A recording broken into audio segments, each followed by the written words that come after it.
Ya, rencananya sidang PK lanjutan Saka Tatal ini akan digelar pada hari ini dan juga dari sisi kuasa hukum Saka Tatal akan menghadirkan sejumlah saksi maupun saksi ahli dan juga saksi fakta untuk memperkuat dalil mereka bahwa Saka Tatal tidak terlibat dalam pembunuhan Vina dan juga Eki. Kita lihat dulu informasinya berikut ini.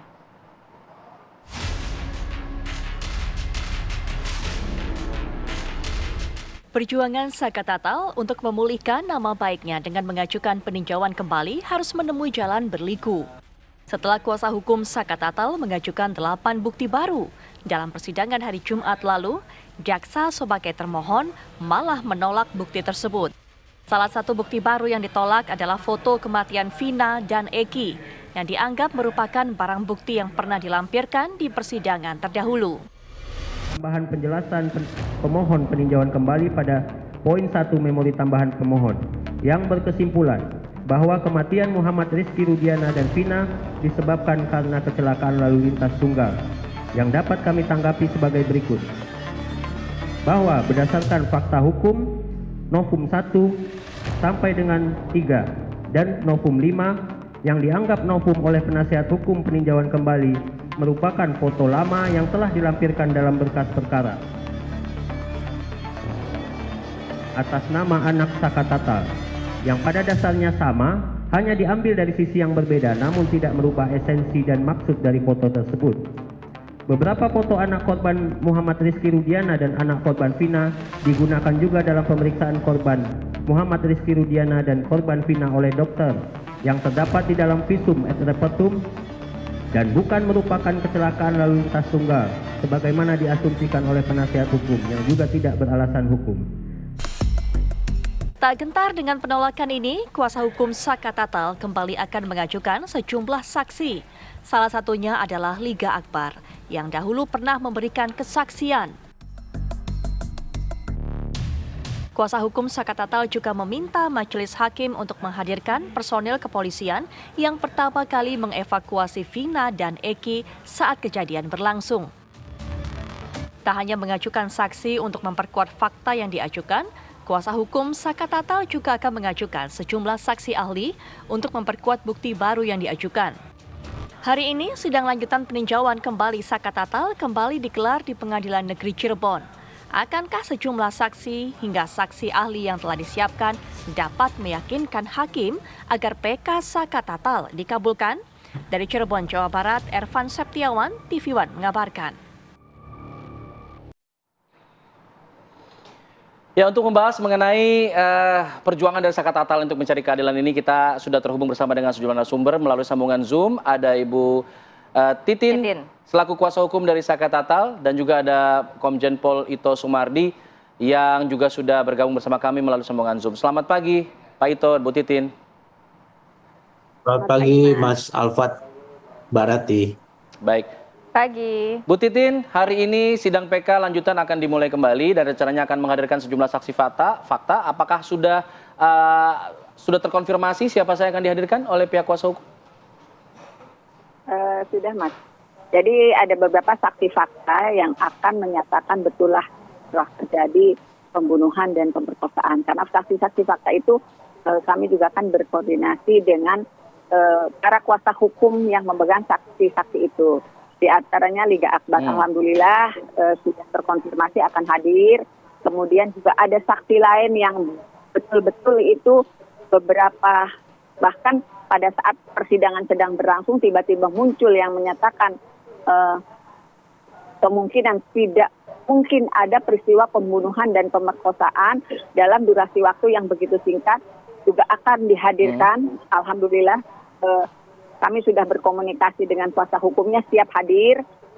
Jadi itu akan semakin memperkuat bahwa tidak pernah ada terjadi pembunuhan dan pemerkosaan, tetapi kami meyakini itu memang adalah kecelakaan. Seperti 5 novum yang kami sampaikan di dalam memori PK yang menyatakan bagian tubuh korban yang kemungkinannya karena kecelakaan lalu lintas. Artinya tidak ada tusukan, tidak ada bekas penganiayaan yang luar biasa gitu. Bu Titin, kabarnya juga ada 2 sahabat Vina yang dihadirkan dalam sidang PK kali ini, dan kalau untuk saksi faktanya memang benar-benar yang melihat kejadiankah? Atau ada di lokasi kah? Yang memang belum pernah dihadirkan di persidangan tahun 2016 silam? Gini Mbak, kalau misalnya diarahkan betulkah saksi fakta itu yang melihat kejadian, kalau melihat kejadiannya persis kan berarti itu peristiwanya tertangkap tangan.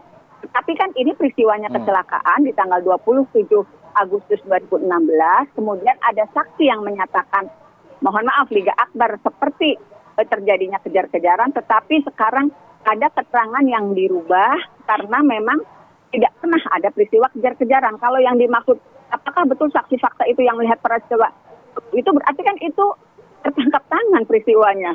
Justru kan awalnya peristiwa kecelakaan. Jadi kalau asumsinya yang hadir itu harus yang melihat peristiwa, faktanya harus yang melihat, ya itu bukan ada pendidikan, itu tertangkap tangan gitu. Saya sih berasumsinya kan gitu. Artinya saksi fakta yang kita hadirkan adalah saksi fakta yang menjelaskan tidak pernah ada pembunuhan dan pemerkosaan. Termasuk 2 sahabatnya Vina yang menyatakan bahwa pukul 22.18 masih ada komunikasi dengan Vina gitu. Itu kan faktanya seperti itu, Mbak. Apakah juga ada saksi nanti yang akan menguatkan alibi dari Saka Tatal bahwa ia sama sekali tidak melakukan apa yang dituduhkan kepadanya atau apa yang sudah dijatuhkan sanksi kepadanya ini, Bu Titin?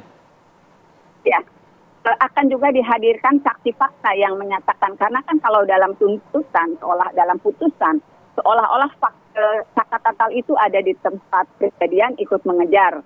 Kemudian diturunkan di pom bensin. Itu kan, nah fakta itulah yang akan kita kemukakan di persidangan hari ini. Tidak pernah ada peristiwa Saka ikut mengejar.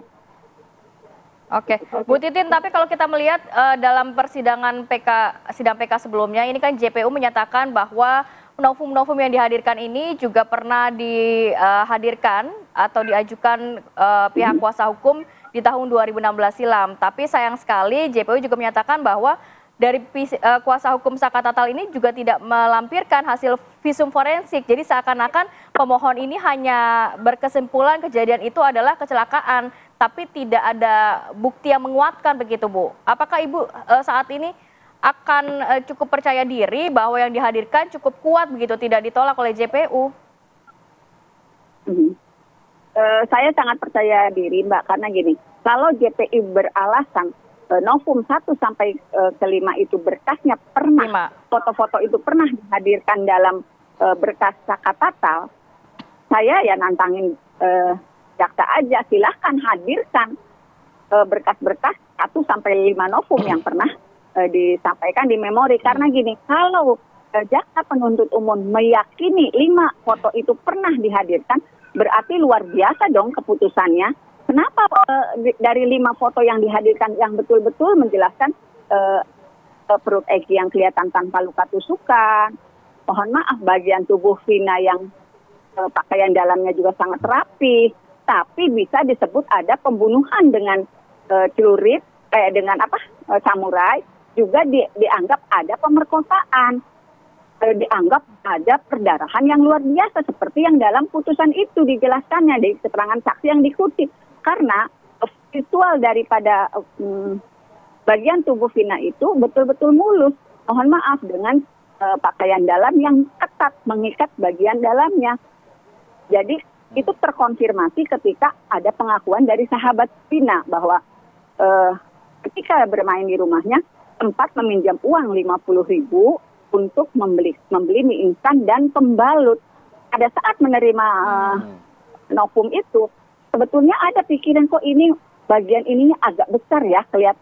Tapi kan waktu itu tidak terjawab, kenapa kelihatan lebih besar? Ternyata terkonfirmasi. Tapi Bu Titin, bukan ada salah satu saksi Pak Suroto yang menyatakan saat menemukan korban Vina justru pakaian dalam tidak berada di tempatnya.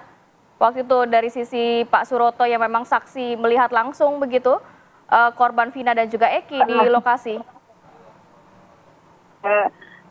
Yang hadir di persidangan di 2016-2017 itu saya, Mbak. Jadi dan saat Pak Suroto memberikan keterangan, feeling saya udah punya keyakinan Pak Suroto berbohong.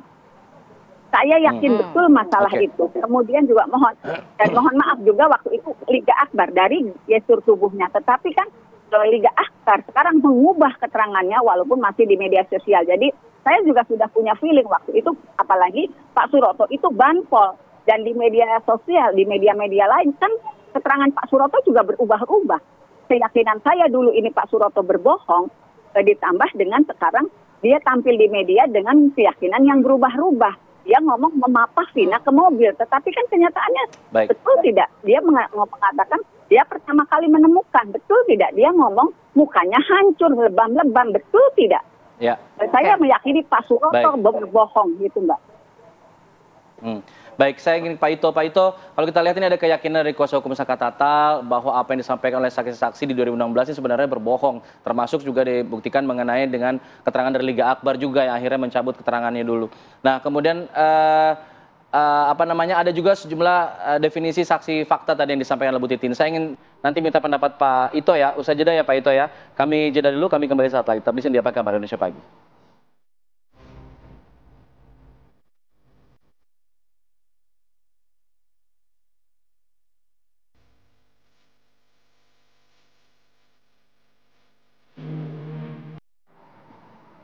Baik, saya langsung ke Pak Ito Sumardi. Pak Ito, tadi Bu Titin mengatakan bahwa akan menghadirkan sejumlah saksi fakta yang justru tidak ada kaitannya dengan peristiwa kejahatan atau peristiwa pembunuhan terhadap Vina dan juga Eki. Karena berkeyakinan bahwa ini adalah kecelakaan, bukan pembunuhan.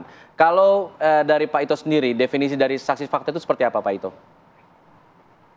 Jadi begini ya, kita perlu pahami dulu tentang pengertian saksi fakta. Kalau menurut bahasa hukum, sebagian saksi, sebagian besar itu adalah saksi fakta, yaitu mereka yang memiliki pengetahuan pribadi, tentang kejadian yang mendasari atas gugatan atau orang-orang yang terlibat. Siapapun dapat memberikan kesaksian tentang fakta. Namun demikian kan tentu ini dikaitkan dengan kejadian yang sudah dilakukan rangkaian upaya hukum sampai dengan keputusan yang bersifat inkrah. Nah, di sini kan ada dua kejadian. Ya tentunya di mana dalam rekonstruksi itu juga ada kejadian dianggap kecelakaan lalu lintas, ada satu lagi kejadian pembunuhan. Kalau bicara masalah kecelakaan lalu lintas, maka visum yang digunakan adalah cukup visum luar. Nah, manakala penyidik merasa bahwa ada sesuatu yang tidak benar, maka dilakukan ekshumasi atau penggalian mayat, atau mungkin saat itu juga dimintakan adanya otopsi atau visum dalam. Nah, hasil dari otopsi ini adalah diberikan oleh saksi ahli, yaitu dokter forensik. Sehingga ini akan meyakinkan bagi jaksa penuntut umum ataupun hakim menentukan apakah ini memang kecelakaan lalu lintas ataukah memang ini ada pembunuhan. Sehingga apa yang diputuskan oleh JPU dan hakim itu pada dasarnya adalah mendasarkan kepada keterangan saksi ahli, yaitu data forensik, yaitu otopsinya. Nah, sekarang kan semua boleh sajalah menyampaikan. Kita kan akan mencari keadilan dan kebenaran. Tentunya dalam hal ini, dari pihak hakim pun akan menilai apakah keputusan hakim terdahulu yang telah menjatuhkan hukuman pada para terpidana termasuk Saka Tatal ini, apakah itu merupakan keputusan yang keliru atau tidak. Nah, tentu ini adalah didasarkan juga kepada penuntutan ya yang dilakukan oleh JPU. JPU telah menjawab dalam memori kasasi ya, jadi kontra memori dalam kasasi PK itu.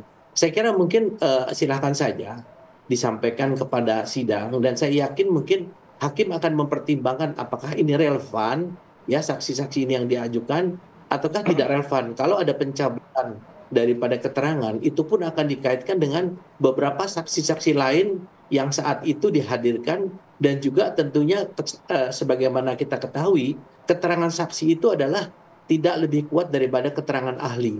Jadi keterangan ahli dan juga fakta-fakta ataupun mungkin barang-barang bukti yang diyakini oleh hakim itu adalah menjadi satu petunjuk bahwa telah terjadi pembunuhan, itulah yang menjadi dasar daripada keputusan hakim. Saya kira keterangan saksi ahli yang digunakan oleh hakim Pak ini Ito.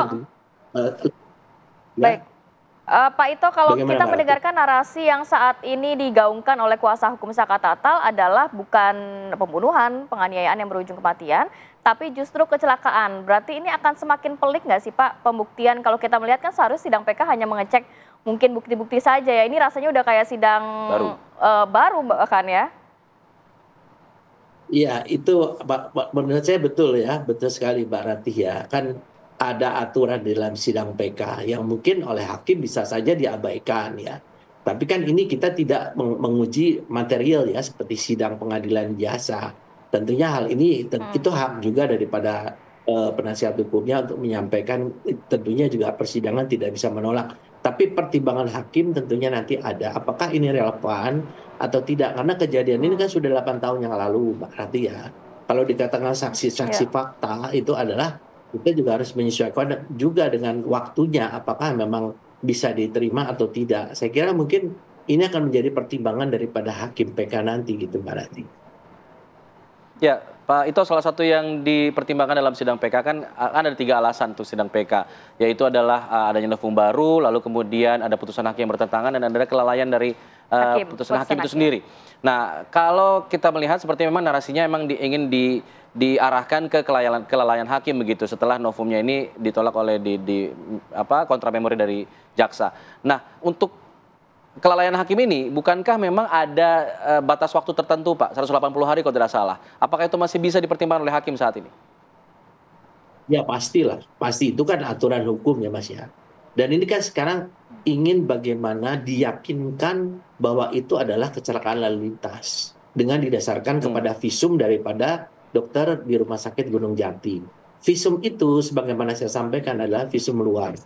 Nah, sedangkan untuk visum dalam atau otopsi, itulah yang bisa meyakinkan apakah memang kematiannya itu disebabkan oleh kecelakaan lalu lintas, ataukah ada tanda-tanda lain kekerasan yang diyakini oleh dokter ahli forensik ini adalah merupakan sesuatu yang bisa mengarah kepada kasus pidana, yaitu pembunuhan.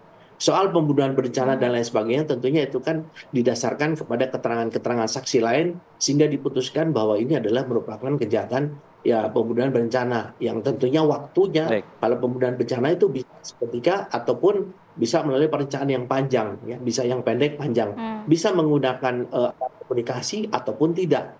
Sehingga kalau ada beberapa pendapat mengatakan kenapa handphonenya tidak dicek. Nah, kalau dia tidak menggunakan alat komunikasi tentunya sulit kalau dijadikan alat bukti. Saya kira itu mungkin pemahaman dari saya ya. Pak Ito.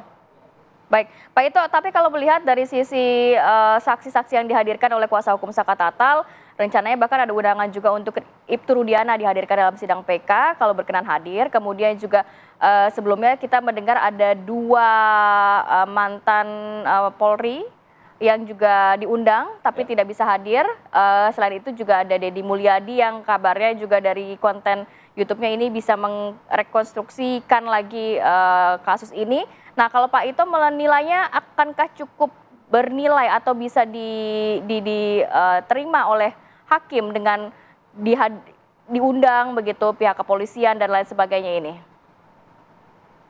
Saya kira ini sudah dijawab oleh Mbak Ratih tadi ya, bahwa sidang PK itu kan ada aturannya. Jadi saya kira mungkin sekarang bisa saja dihadirkan, tetapi kan nanti hakim akan menganggap apakah ini relevan atau tidak.